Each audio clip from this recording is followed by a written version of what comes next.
Hello everyone, आप सभी का मेरे चैनल कुकिंग विद अंजलि में स्वागत है। आज हम कुछ अलग और बहुत ही चटपटा और मज़ेदार कुछ स्नैक्स में बनाने वाले हैं, जो कि जिसे खाकर आप कचौड़ी, पकौड़े और समोसे सब भूलने वाले हो। ये बहुत ही लाजवाब बनता है और बहुत ही आसानी से बन जाता है। तो चलिए हम स्टार्ट करते हैं। एक कटोरी में मैंने छोटी में मैदा लिया है। ये मैदा मेरा पूरी कटोरी भरी हुई नहीं थी, थोड़ी सी उसमें खाली थी, और 2 पिंच मैंने हाथ से उंगली से इसमें ये अजवाइन डाली है। और अब मैं इसे डालने के बाद इसमें स्वाद के अनुसार नमक डाल लूँगी। ये मैंने इसमें नमक डाल लिया है। और अब मैं इसके अंदर थोड़ा सा गोला बना लूँगी इस तरीके से हाथ से, और मैं 1 चम्मच इसमें देसी घी डाल दूँगी। ये मैंने देसी घी भी इसमें डाल दिया है। और अब मैं इसके अंदर थोड़ी सी कस्तूरी मेथी डालूँगी। ये देखिए, मैंने थोड़ी सी कस्तूरी मेथी ली है और इसके अंदर डाल दी है। अब मैं क्या करूँगी, जिस कटोरी से मैंने इसमें ये मैदा डाली थी, इसी कटोरी से नाप के मैं इसमें हल्का गर्म पानी ले लूँगी।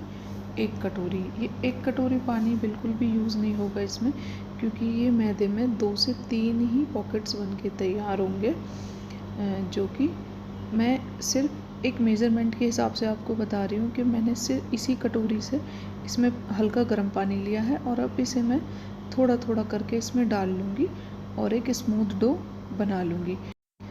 हमें इसे इसी तरीके से बनाना है जैसे हम रोटी और पराठे के लिए डो बनाते हैं, उतना ही मुलायम हमें इसे गूँथ के बनाना होगा। तो चलिए मैं इसे बना लेती हूँ और फिर आपको दिखाती हूँ। ये देखिए, मैंने अपना आटा बना लिया है और इसे बनाने के लिए सिर्फ 5 से 6 चम्मच पानी का इस्तेमाल हुआ। बाकी का पानी मैं अलग हटा देती हूँ और मैं आपको दिखाती हूँ कि ये कैसा बना है।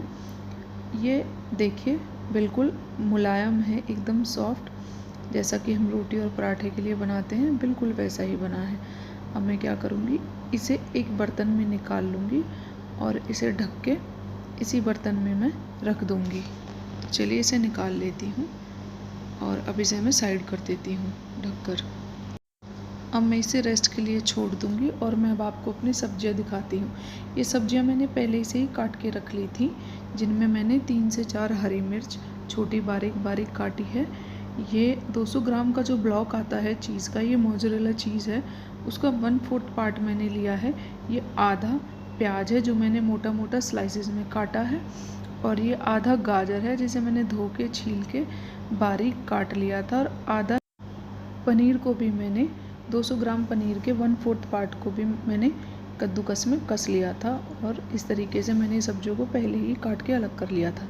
ये मैंने 3 से 4 लहसुन की कलियाँ ली हैं, जिनमें से मैं सिर्फ 3 को ही छील के रखूँगी, और आधा इंच अदरक का टुकड़ा है, उसे भी मैं छील लेती हूँ। तो चलिए, मैंने ये लहसुन छील लिया है और इसे अदरक को भी मैं छील लेती हूँ। और फिर मैं इन तीनों को एक इमाम दस्ते में कूट कर दिखाती हूँ। मैंने इन तीनों चीज़ों को काट लिया है और अब मैंने एक इमाम दस्ता ले लिया है। अब मैं इनको इनमें इनके पीस कर कर के डाल दूँगी। देखिए, इस तरीके से मैं इसे काट के डाल देती हूँ, अदरक और लहसुन दोनों को। अब मैं क्या करूँगी, मैं एक आधा छोटी चम्मच, जो मसाले की चम्मच होती है, उतना मैंने ये साबुत धनिया लिया है, उसे भी मैं इसी में डाल दूँगी। और इन तीनों चीज़ों को मोटा मोटा कूट लूँगी। मुझे इन्हें बहुत बारीक नहीं चाहिए, मुझे इन्हें दरदरा चाहिए, तो मैं इन्हें दरदरा कूट लेती हूँ। देखिए, मैं इन्हें कूट रही हूँ और कूट कर मैं इन्हें आपको दिखाती हूँ कि इसको कैसा चाहिए हमें। देखिए, इनको मैंने कूट लिया है। अब मैं इन्हें निकाल के दिखाती हूँ। मुझे ये बहुत बारीक नहीं चाहिए था, दरदरा ही चाहिए था, तो मैंने उसी हिसाब से इसे दरदरा कूटा है। मैं एक चम्मच से आपको दिखाती हूँ। अब मैं क्या करूँगी, इसको अलग रख लूँगी और गैस को ऑन कर देती हूँ, उस पर अपना पैन रख लूँगी। ये मैंने गैस का फ्लेम ऑन कर दिया है। अब मैं पैन चढ़ा देती हूँ। पैन को मैंने गर्म नहीं किया था, मैं इसके ऊपर ऐसे ही पैन रखकर उसमें पहले से ही तेल डाल के रखा हुआ था। कुकिंग ऑयल आप कोई सा भी यूज़ कर सकते हो अपनी मर्ज़ी से, जैसा आपको पसंद हो। तो ये हल्का सा गर्म हो गया है। अब मैं इसके अंदर अपनी सब्जियां डाल दूँगी जो मैंने चॉप करके रखी थी। तो चलिए, देखिए, गर्म हो गया है। सबसे पहले मैं इसके अंदर ये कटी हुई हरी मिर्च डालूँगी। ये मैंने हरी मिर्च डाल दी है और अब मैं इसके अंदर ये कटी हुई प्याज डाल दूँगी और जो मैंने बारीक काट के रखी थी गाजर वो भी मैं अभी इसमें डाल दूँगी। मैं इसमें चीज़ और पनीर अभी नहीं डालूँगी, वो मैं उसका यूज़ बाद में करूँगी। तो मैं अब इन सारी सब्जियों को डाल के इन्हें मैं अच्छे से भून लूँगी। अच्छे से मतलब इनको क्रंची रखना है, बिल्कुल पकाना नहीं है। तो मैं इन्हें हल्का सा ही भूनूँगी, मैं इनको ज़्यादा नहीं भूनने वाली हूँ। तो इस तरीके से चला चला के मैं इन्हें भून लूँगी। मैंने अपनी सब्जियों को हल्का सा ही भूना। अब मैंने जो वो पेस्ट बनाया था उसको मैं इसमें डाल लेती हूँ 1 चम्मच। मैंने ज़्यादा नहीं डाला, सिर्फ 1 चम्मच डाला। आप बिलीव नहीं करोगे, इसे डालते इसमें इतनी अच्छी खुशबू आ रही है और इतना अच्छा इसका टेस्ट हो जाएगा कि आप ये ऐसे ही खा जाओगे, बनाने तक का भी वेट नहीं कर पाओगे। सच में ये इतनी अच्छी बन के तैयार होती है। तो चलिए मैं ये पैकेट अपना खोल लेती हूँ मैगी का और ये मैगी मसाला मैं अलग रख देती हूँ और मैगी को इसमें डाल लेती हूँ इस तरीके से। अब मैं क्या करूँगी, इसमें आधा कटोरी पानी में डालूँगी और इसे मिक्स कर दूँगी। देखिए मैं इसमें आधा कटोरी पानी और डाल लेती हूँ। ये मैं आधा कटोरी पानी डाल रही हूँ और इसे डालने के बाद मैं इसको तोड़ लूँगी, इसमें थोड़ा सा बारीक कर लूँगी इस स्पैचुला की हेल्प से। देखिए मैंने मैगी को स्पैचुला की हेल्प से तोड़ लिया है और अब मैं इसे इसी में अच्छे से मिक्स कर दूँगी। और इसे मिक्स करने के बाद अब मैं इसमें अपने बाकी के मसाले भी ऐड कर लेती हूँ। मसाले ऐड करने से पहले जो मेरा आधा कटोरी पानी बाकी का बचा हुआ था वो भी मैं इसमें डाल दूँगी और अब मैं इसे अच्छे से चला लूँगी। मुझे इसमें बहुत ज़्यादा पानी का यूज़ नहीं करना है। आप देख सकते हो कि मैंने इसमें कितना पानी डाला है, इतना ही, बस मैगी अच्छे से सॉफ्ट हो जाए। मुझे उन्हें बहुत ज़्यादा लिक्विडी करके पकाना नहीं है जैसे हम नॉर्मल मैगी बनाते हैं। तो मैंने बस इसमें उतना ही पानी डाला है। ये मैंने थोड़ा सा इसमें हल्दी पाउडर डाला है, आधी चम्मच से भी कम। और अब मैं इसमें ये चिली फ्लेक्स डाल रही हूँ, आधा छोटी चम्मच से भी कम। और अब मैं इसके अंदर जो मेरा मैगी मसाला था वो डाल दूँगी। मैं इसके पैकेट को खोल लेती हूँ और देखिए मैं इसे इसी में डाल दूँगी और अब मैं इन सारे मसालों को मिक्स कर लूँगी अच्छे से।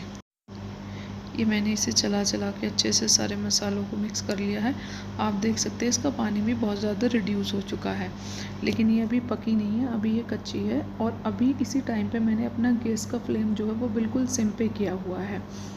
अब मैं इसे ऐसे ही ढककर एक ढक्कन से पका लूँगी। और ये मैंने इसमें हल्का सा सॉल्ट डाला है क्योंकि मैंने जो सब्जियाँ डाली थी उससे क्या होगा कि इसमें सॉल्ट का टेस्ट हल्का सा कम आएगा। आप अपने टेस्ट के अकॉर्डिंग, आपकी मर्ज़ी है, डालना चाहें डालें, नहीं डालना चाहें ना डालें। लेकिन मैंने इसमें हल्का सा डाला है क्योंकि मुझे फिर हल्का सा कम लगता है, सब्जियों भी ऐड हुई हैं तो हल्का सा कम हो जाता है इसमें नमक। तो अब मैं क्या करती हूँ, अब मैं इसको एक ढक्कन से ढक दूँगी सिम पर और मैं इसे 2 से 3 मिनट के लिए, मैक्सिमम 2 मिनट बहुत होता है, मैं इसे पका लूँगी इतनी देर तक के लिए। देखिए अब मैं इसे एक बार बीच में चेक कर लेती हूँ कि ये पकी है या नहीं। तो मैं एक चम्मच लूँगी और उससे मैं इसे निकाल के, क्योंकि गर्म बहुत है हाथ से नहीं कर सकती हूँ, इसे ऐसे ही चला के और थोड़ा सा चम्मच से अलग निकाल के उसे ठंडा करके मैं चेक कर लूँगी और फिर मैं आपको बताती हूँ कि ये तैयार हो गई हैं या नहीं हुई हैं। ये मैं स्पून से थोड़ी सी अलग निकाल लेती हूँ। मैंने चेक किया है कि वो अभी अच्छे से नहीं पकी है, हल्का सा मुझे और इसे पकाना होगा, इसलिए मैंने दोबारा ढक्कन रख दिया है। और अब मैं दोबारा से इसे चेक कर लेती हूँ कि ये अच्छे से पक गई है या नहीं हुई है, पकी है। मुझे इसे बिल्कुल भी कच्चा नहीं रखना है, पकाना है, लेकिन पानी मुझे इतना ही रखना है, मैं इसमें ज़्यादा पानी नहीं डालूँगी, एकदम ड्राई बनाना होगा इसे मुझे। तो देखिए मेरी मैगी जो है वो एकदम से पक गई है। अब मैं क्या करती हूँ, इसको एक प्लेट में निकाल लेती हूँ और उस प्लेट में इसे फैलाकर मैं ठंडा कर लूँगी। तो देखिए मैं इसे प्लेट में निकाल रही हूँ और इसी प्लेट में फैलाकर मैं इन्हें ठंडा कर लूँगी जब तक ये मेरी मैगी ठंडी होगी। देखिए मेरी मैगी जो है मैंने फैला ली थी और अब ये ठंडी हो गई है। अब मैं इसमें जो मेरी चीज़ और पनीर रखा हुआ था वो मैं इसमें डाल दूँगी और इन्हें मैं मिक्स कर लूँगी। मुझे इन्हें बिल्कुल भी नहीं पकाना है, मुझे इन्हें ऐसे ही कच्चे इसमें डालना होगा। आप खा के देखिएगा, इसका इतना गजब का टेस्ट आता है ना कि आप इसे ऐसे ही खा जाएंगे। आप वहाँ तक का वेट भी नहीं कर पाओगे पॉकेट्स बनाने का। और अब मैंने इसमें ये जो पिज़्ज़ा ऑर्गेनो आता है वो मैंने डाला है इसमें टेस्ट के लिए। और अब मैं इन सारी चीज़ों को एक साथ मिक्स कर दूंगी इसी मैगी में। हाँ, एक चीज़ और, मैंने इसमें टेस्ट के लिए ये सफ़ेद सिरका डाला है आधा चम्मच। आप देख सकते हैं कि मैंने चम्मच से कितना सा डाला है। और अब मैं इन सब चीज़ों को अच्छे से मिक्स कर लेती हूँ। ये देखिए इस तरीके से। अब ये सारी चीज़ें तो मेरी मिक्स हो गई हैं। अब मैं चल के अपना वो आटा निकाल लेती हूँ। और ये मैंने इस पर थोड़ा सा आटा स्प्रिंकल किया है फोड़ पर, इसे बेलने से पहले, क्योंकि ताकि ये जो मेरी रोटियाँ हैं मैदा की ये चिपके ना। अब मैंने इसी तरीके से बेल कर इनको गोल गोल करके इनकी पतली रोटियाँ बना लूँगी। मुझे इसे मोटा नहीं रखना है और बिल्कुल बहुत ज़्यादा पतला भी नहीं करना है। मुझे इसे इतना बेलना है ताकि ये थोड़ा सा थिन दिखे, क्योंकि जब हम इसे पकाते हैं तो पकाने में हमें इसे दिक्कत नहीं होनी चाहिए। बहुत ज़्यादा मोटी मैदा की लेयर होती है तो बहुत ज़्यादा टाइम लेती है पकने में, इसलिए मैंने इसे इस तरीके से रखा है। तो आप देखिए मैंने इसमें चीज़ भर दी है।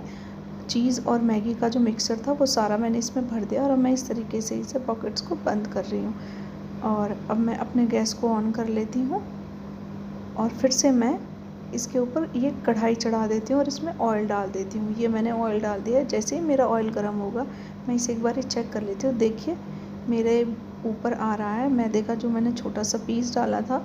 इसका मतलब मेरा ऑयल जो है वो मीडियम गर्म है, क्योंकि मुझे इसके लिए मीडियम गर्म ऑयल चाहिए, ना कि बहुत ज़्यादा हॉट ऑयल। तो मैंने जो पॉकेट्स बनाई थी चीज़, मैगी और पनीर की, वो मैं इसमें डाल देती हूँ और इसे मैं धीमी आंच पर ही रख कर अच्छे से पका लूँगी, दोनों तरफ से अलट पलट के सेक कर। देखिए इस तरीके से। यकीन मानिए ये खाने में इतना ज़्यादा स्वादिष्ट होता है। ये मैंने cheese paneer pockets with Maggi pockets बनाए हैं, जो कि खाने में बहुत ही स्वादिष्ट हैं। और आप यकीन मानिए आप इसे एक बार खाएंगे तो आप इसे बार बार बनाने का मन करेगा। ये इतने ज़्यादा स्वादिष्ट होता है। कचौड़ी समोसे सबसे ज़्यादा अच्छा ये लगता है खाने में। तो ये देखिए ये मेरा हो चुका है तैयार। मैंने इसे एक प्लेट में निकाल लिया है। अब इसी तरीके से मैं अपना दूसरा वाला भी डाल दूँगी, क्योंकि मैंने 2 पॉकेट्स बनाए थे इतने आटे में।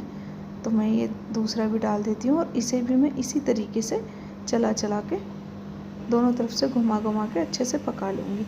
ये प्रोसेस करने में कम से कम भी 8 से 7 मिनट लगे हैं मुझे एक बारी में, एक को पकाने में। तो देखिए मेरा दूसरा भी ऑलमोस्ट पक के तैयार हो गया है।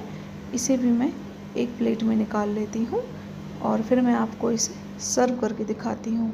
तो ये देखिए मैंने अपने पॉकेट्स को प्लेट में निकाल लिया है, मैगी चीज़ पॉकेट्स को। और मैं आपको दिखाती हूँ कि ये देखिए कितना क्रंची है और बिल्कुल भी कच्चा नहीं है, बहुत ही अच्छा बनके तैयार हो गया है। ये बहुत गर्म है, मैं इसको हाथ भी नहीं लगा पा रही हूँ ठीक से। और अब मैं इसको आपको काट के दिखाती हूँ कि ये अंदर से कैसा दिख रहा है। आप इसे बनाइएगा, खाइएगा और प्लीज़ कमेंट में बताइएगा कि आपको ये कैसा लगा। और आप ये ज़रूर ट्राई कीजिएगा, क्योंकि ये सच में आपको बहुत पसंद आने वाला है। तो देखिए ये कटने के बाद कुछ इस तरीके का है। आप इसे सॉस, मीठी सॉस और खट्टी सॉस किसी चीज़ के साथ भी इसे खा सकते हैं, चाय के साथ। So thank you for watching.